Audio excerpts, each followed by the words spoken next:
Good evening and bienvenue, my fond fair friends, family, and subscribers. This is your humble narrator, Diomedes Rouge, here to bring you part 6 of What If Deku Was a Brachidios? Now, where we last left off, Izuku just confirmed that he was led into 1A. So, we will continue our story with him going to the 1A room, or at least attempting to get that. He gets confused wandering around the halls of the large school, and almost doesn't make it on time, but is able to discern the doors and such eventually, and finds the 1A classroom. Upon entering in, he notices the door is kind of small. If anyone has a bad transformation or accidental transformation, that door is not going to be anywhere big enough to pull out most of the people who would, well, be transformed. I guess I could always make it bigger, but still. Oh, man, I'm tired. As he walks through the doors. Upon which he sees, well, a very relaxed scenery. That's immediately when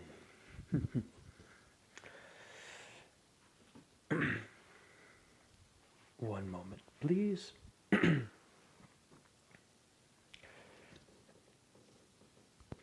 My apologies, IRL stuff. Katsuki runs up and says, "Hey, you big idiot.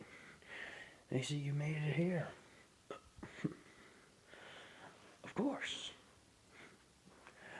But of course, it is me we're talking about. How are you doing, Katsuki?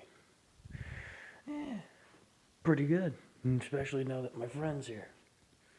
As they kind of do a little fist bump. Have that little bit taken care of. See, I'm glad to see you around as well. And that's whenever Ida, Shota, and Momo start walking over, be like, "Izu, we thought we were going to be late." Got a little lost. You get lost? That doesn't usually happen. True, but I kind of went on a off-branching tour. Where'd you go?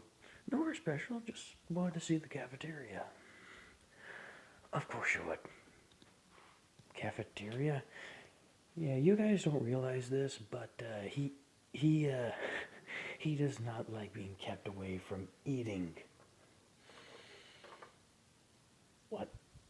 Yeah. Whenever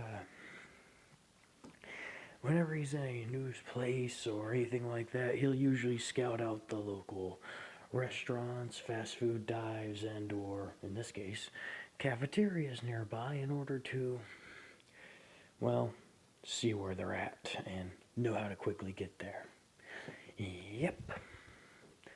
I still don't get why you do that, because I don't want to be a moment later for my meal that I have to be. I swear, Deku, you can be weird sometimes. I swear, Izu, you can be weird sometimes. Maybe, but you still like me anyways. For that reason, we cannot doubt. For my own reasons, I have to wonder why. Aw, I love you too, sis. And that's whenever he sees two friends.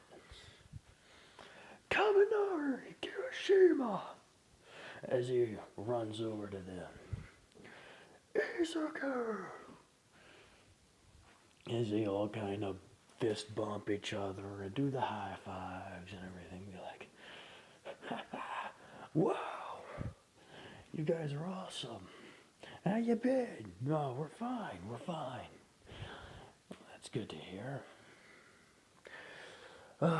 You guys are in 1A too? Yep. Yep.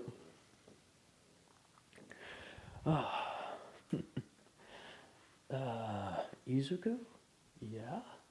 Yeah, Momo? You know these two? Oh yeah, we took the entrance exam together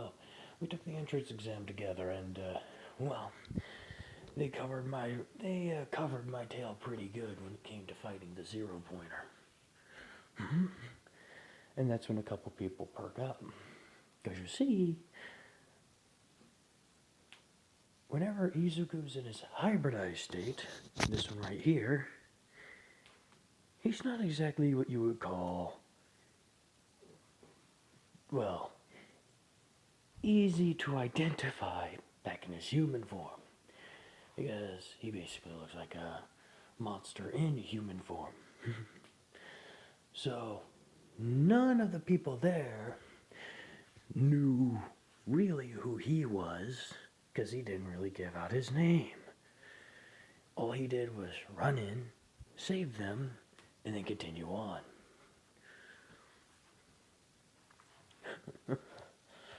But now, they realize that the same guy that saved them was the guy who took on the zero pointer, and that the guy who claimed to take on the zero pointer is now, well, in front of them. Things are about to get a whole lot more fun. I try and tie things up. So, yeah, they covered my tail. Don't you mean saved your tail? No, you only covered it. Oh, really? Yes, what the zero pointer would have done would be mildly inconvenient, but I still would have won. But I still would have won eventually, it just would have taken more time. With you two there, well, it took less time.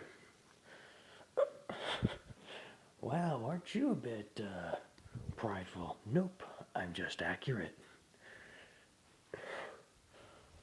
Alright, let's see how accurate you can be sometime. I'm getting real eager to want to face off against you now. Aw, you know, I'm actually getting the same type of feeling, but let's wait until it's an actual exam and test to do something like that. I'm sure that since we're in a hero course, we'll have plenty of chances to clash our skulls together.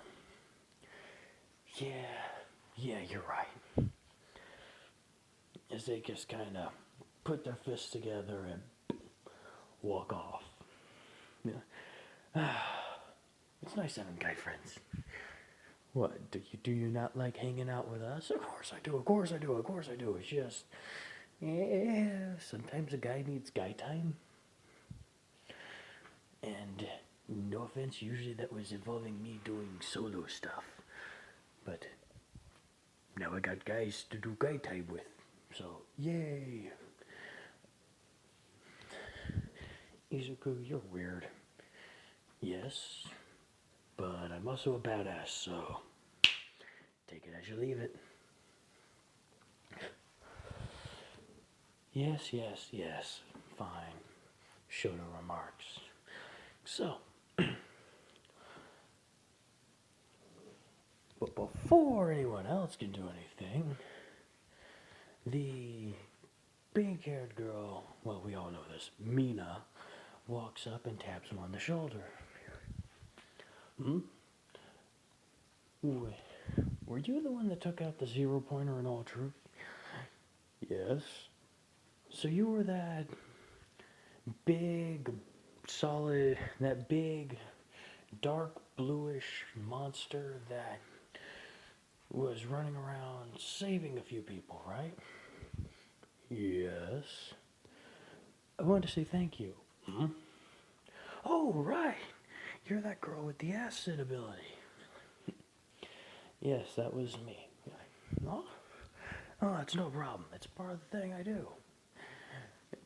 I mean, heck, I already racked up enough combat points. I didn't really need more of them.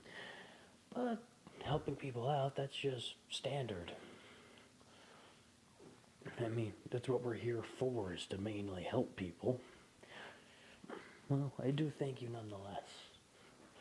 Don't mention it, don't mention it.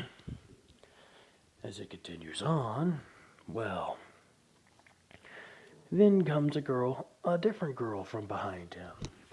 Oh, Chaco, who just entered the classroom and is heard about him seeing Ida and walks up to her. Excuse me. I want to say thank you for saving me earlier in the other day where I was about to get stomped. You and your friend helped me out quite a bit. It's no problem. It's no problem. It's what we do. Uh-huh. Yes, it's exactly what we do. Who are you? Oh, right. Probably don't recognize me like this.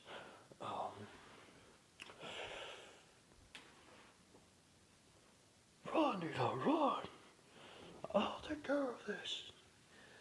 Wait, yep, I'm the monster in question. Well, thank you too. Yeah. No big deal, no big deal. It's what we're here for. As they just kind of gloss it over and sit down and take their seats because, well, Aizawa wakes up and is more than willing to tell the class. Now,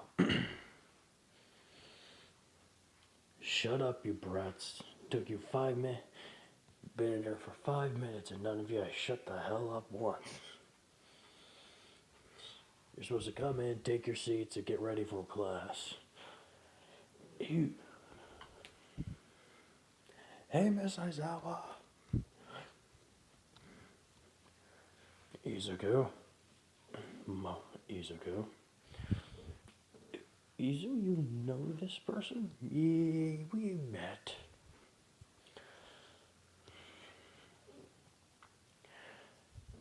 And so they continue stating, listen here, we're going to go to the changing rooms and get dressed.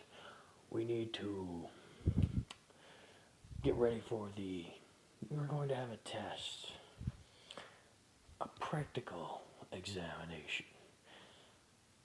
Oh? What's our practical examination? Wait, aren't we supposed to be going around and going to do orientation? Nita remarks. You're in my class, which means you do as I want. The one of you who lags behind will be expelled.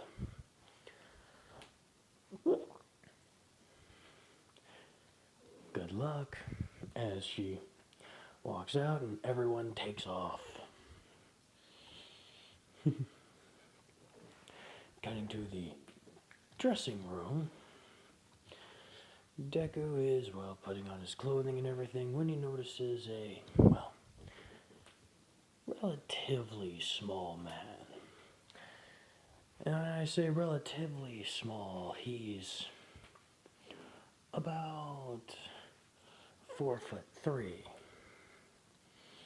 Izuku walks over with his 5'6" build and, well, big muscles and everything, and he goes, what are you doing over at the wall, dude? Like, shh. He whispers, like, shh. Listen, there's a hole over to the women's side. Okay, yeah, no, you shouldn't be doing that. No, you don't understand. This has been left for us by our seniors. We can't just deny it. That's the gateway to Aiden. No. You don't understand. What don't I understand? Simple. As a solid, quick jab hits, well, as you would know, Mineta straight in the solar plexus. Boom! My sister's in that room. Oh, I didn't know. True. And that's the reason I only gave you a light jab. You try perving on her again, I'll end you. So it is true that you monsters are nothing but brutes. Maybe. But sure as hell gets the point across. Now, get out of my sight. As, well, from the other hallway, Jiro is, well, taking her headphone jack out of the wall, relaying to everyone what has currently happened. That's when Ida, Momo, Shota, and even Ochako and Mina are going, well, no. Momo, Ida, and Shota are just going, yeah, that sounds like him. Overprotective big brother as always. Mina and, well, Ochako are just kind of thinking, wow, he's kind of protective, don't you think? Yeah, but he's always been like that. He's like, hey, wait a minute. There's a hole to the other side. Well, it's kind of like the weird creep said. It is a gateway to Eden, as well. Mina goes down to get a different look, and boy, is she surprised. Because, well, Izuku has already kind of sealed it off with his slime. And I know what you're thinking. But wait, his slime's super explosive once it leaves his body. That's where you're somewhat incorrect. His slime is explosive even on his body. However, he has had a lot of time to gain certain control over it. And he can somewhat decrease its explosive yield depending on how small the amount is. And he has had time to. And considering he's only adding a small amount around the top of it, it has decreased the explosive yield by, well, 99%. However, his slime isn't just slime. It's not just explosive. His slime, or the Brachidios slime, has a subtle but not usually well known corrosive property to it. Now, it's nowhere near as powerful as Mina's acid, but in all actuality, by itself, it is not that lethal, but it is painful. But applied in this instance, it's more than enough to melt a bit of the wall and have it flow down and re-harden over the opening.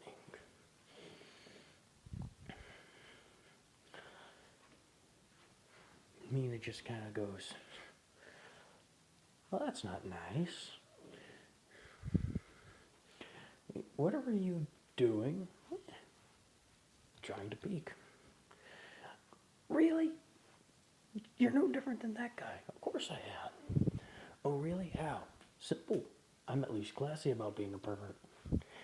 And she goes and continues getting dressed.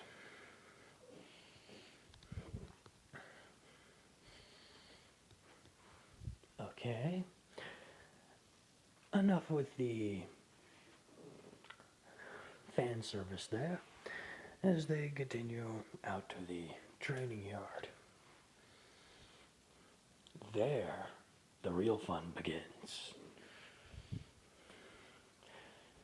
First comes the ball throw, where Izuku is called up first.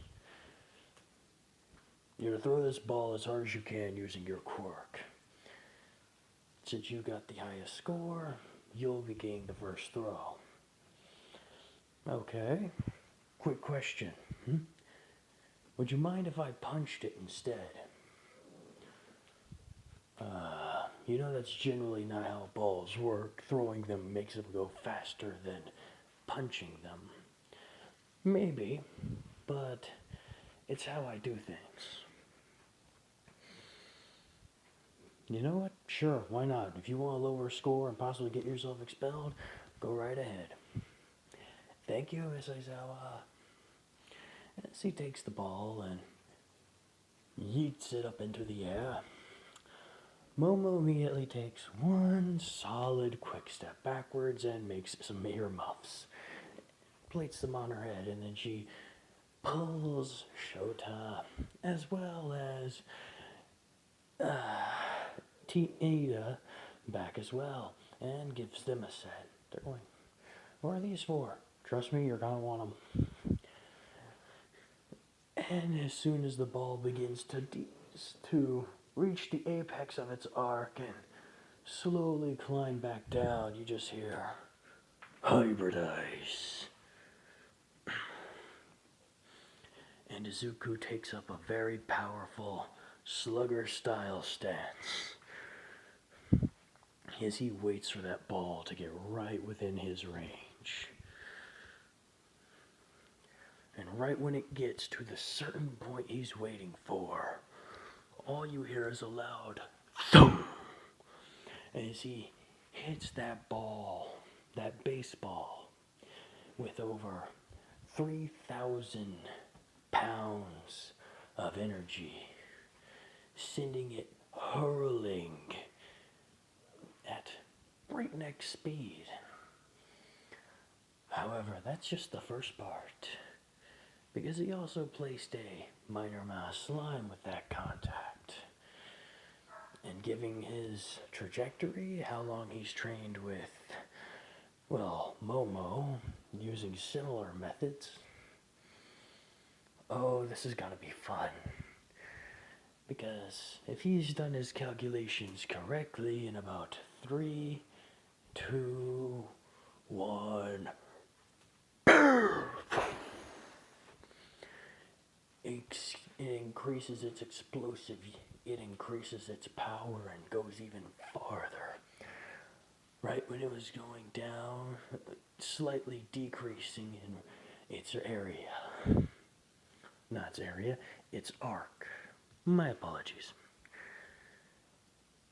Right when it was going for a slight decrease, the loud boom kicks in and it goes subsonic in speed, going another thousands of meters, till finally it makes land, and the little tracker inside is just barely able to keep up after being, well, exploded. Well, having to deal with an explosion like that. It reads 10,478 meters. Not bad. Why, thank you. Thank you very much. I try. And so, everyone else goes through. Bakugo does her thing.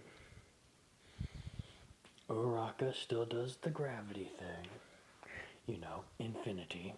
Even though technically it wouldn't break the Earth's atmosphere and would just kind of really sit there awkwardly. But, you know, details. So,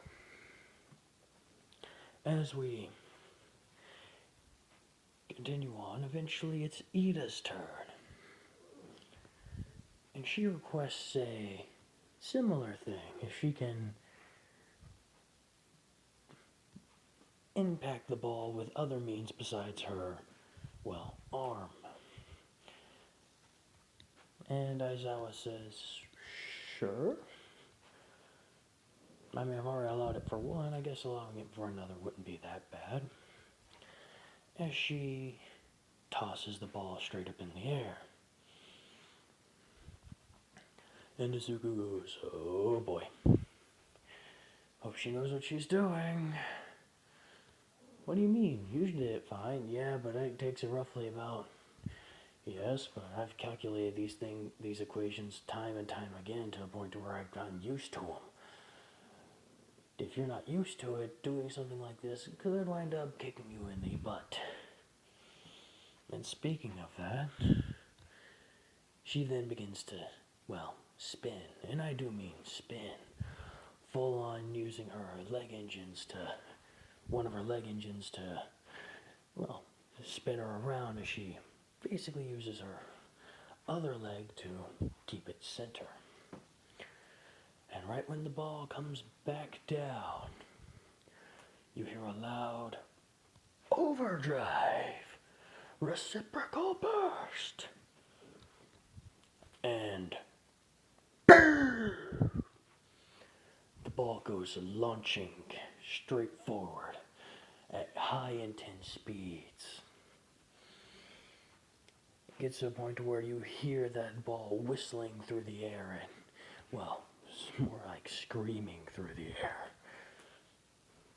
As Moa just goes, well, looks like she did it right. Wrong. What do you mean wrong? She was off by, her foot was off by a 5% margin. She could have gotten a lot better impact if she would have waited for about another 0.13 seconds. Instead, she kicked it way too early. Due to that, it lost about 20% of the power it could have had, and in turn is going to go down a lot quicker.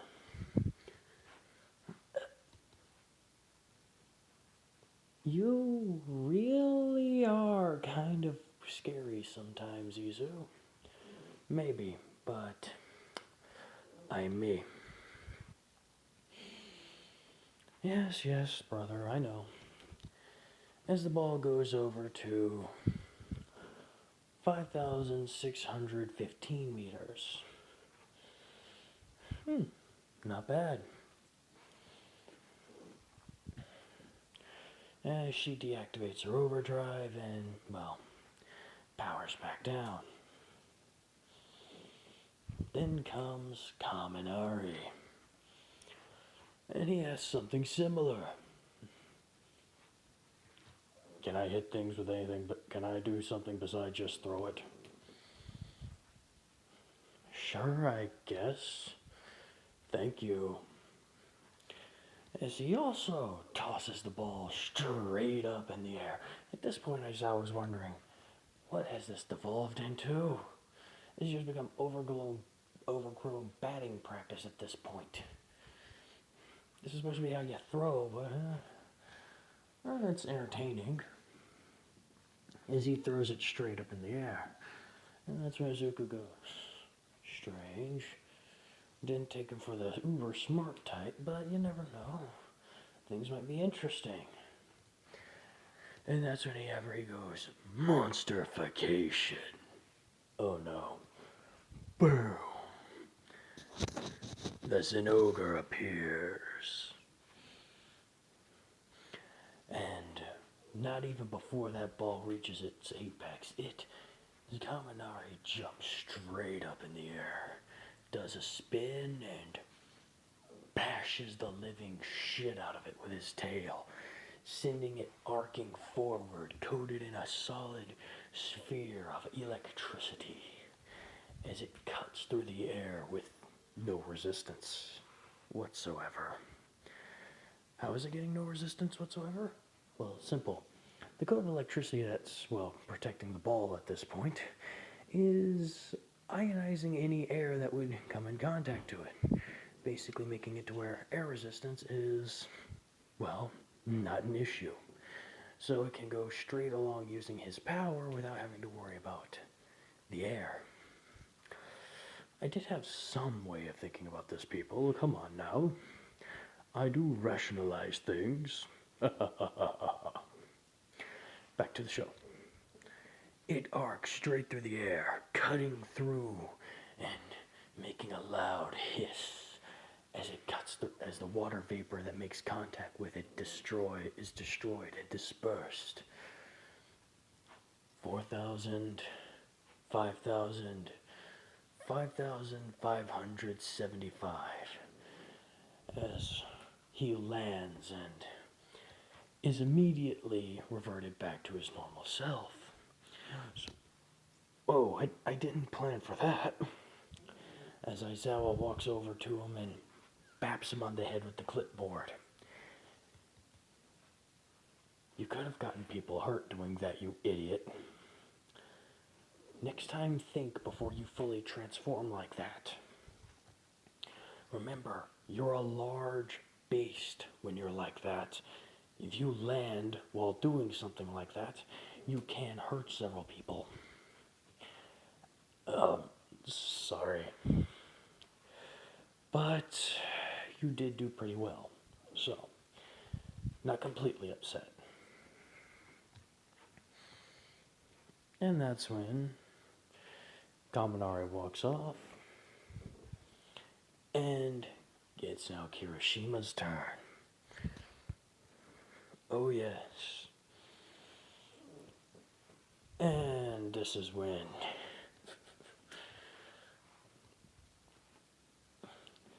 Aizawa asks, let me guess, you want to use something besides your arm to throw it, right? No. No? No. You just gotta throw it. Yeah. Okay. As she hands him the ball. Hybridize. As he takes his form of half half Gravius. My apologies. The two names sound very similar, but they're two different monsters entirely.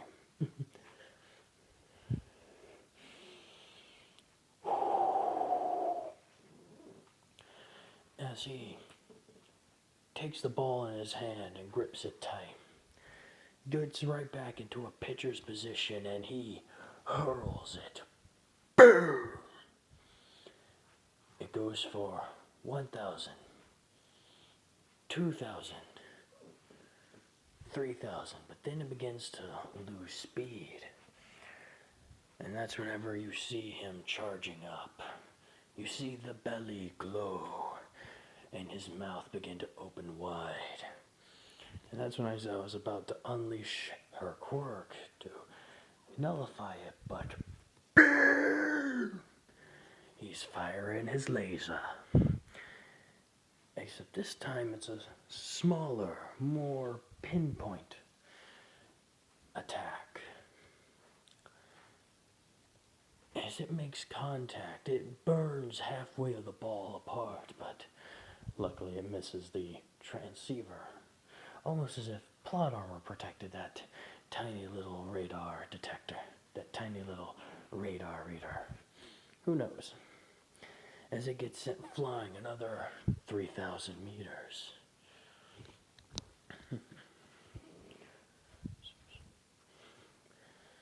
Aizawa immediately cancels his abilities, just going, what were you thinking?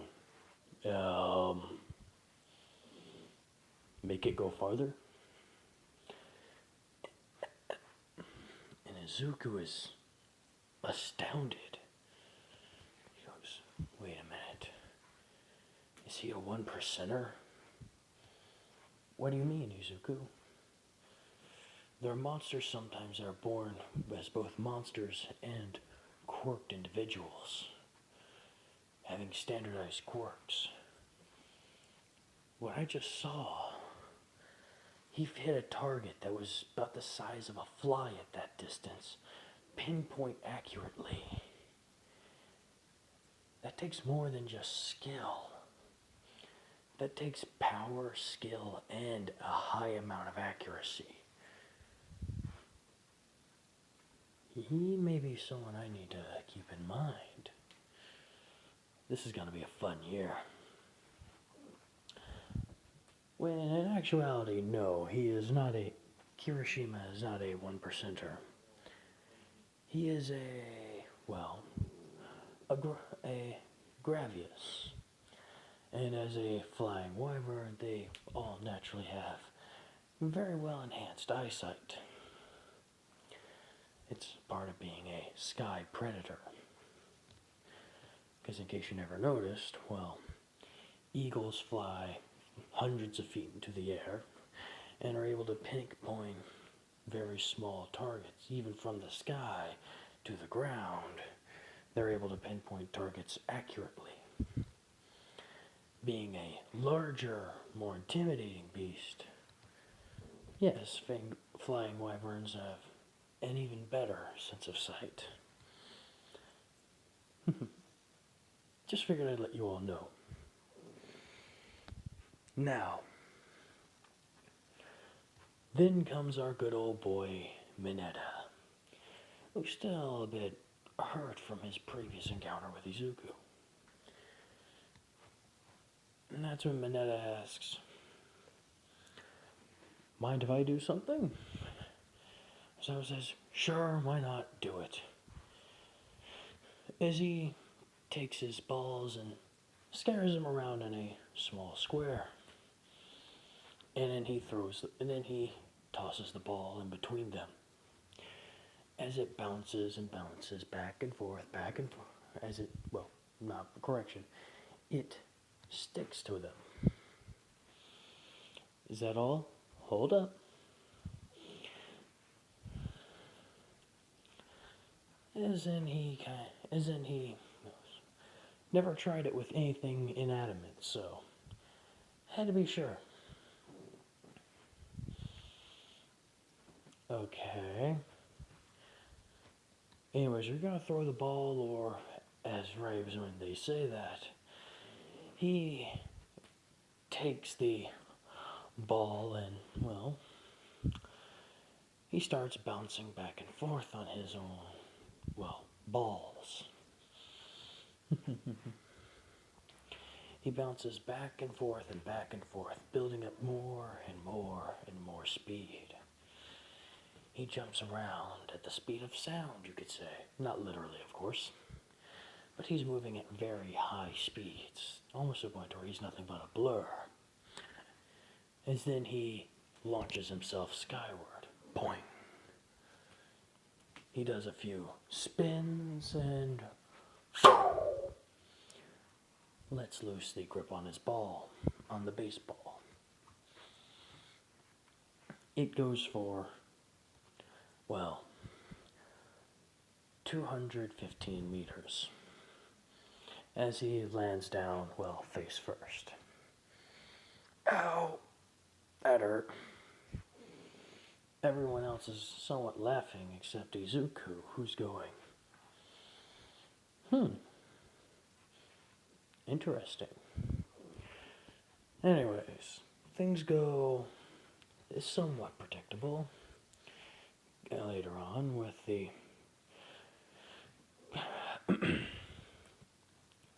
side-to-side lunges. Izuku takes second place. Ida takes third place. Mineta takes first place. Then comes the long jump. Izuku easily has this. He runs, he jumps, and he not only goes from one side of the sandbox, he goes flying so far, he goes over the UA gates that are over 100 meters away. Why do you say that? Have you ever seen the Brachidios jump after you? Have you? With that frickin' punch. Have you ever seen this submagun right here do a tiny little run up and get that multi-hundred-ton ass up into the sky so damn high and then come down on you? Have you? If not, it is a scary sight. And he travels so much damn ground doing so. Holy shit. It's scary. You swear a Brachidios could fly, but no, he's just jumping. He's just jumping to beat your ass. And in this case, he jumped away too hard. Here it goes. Oof. As everyone's just kind of going, I didn't know he was that agile. Yeah, he can jump pretty hard. As then comes the race. Ida takes first place. We all know this. Overdrive plus engines equals. Second place comes Kaminari. And third place is actually Kirishima. Flight. Flight helps out a lot. Fourth place is Izuku. Strength test. Well, first place is Izuku. Second place is Kirishima. Third place is Kaminari. And, well, last place is Mineta. And that kind of wraps it up in that department.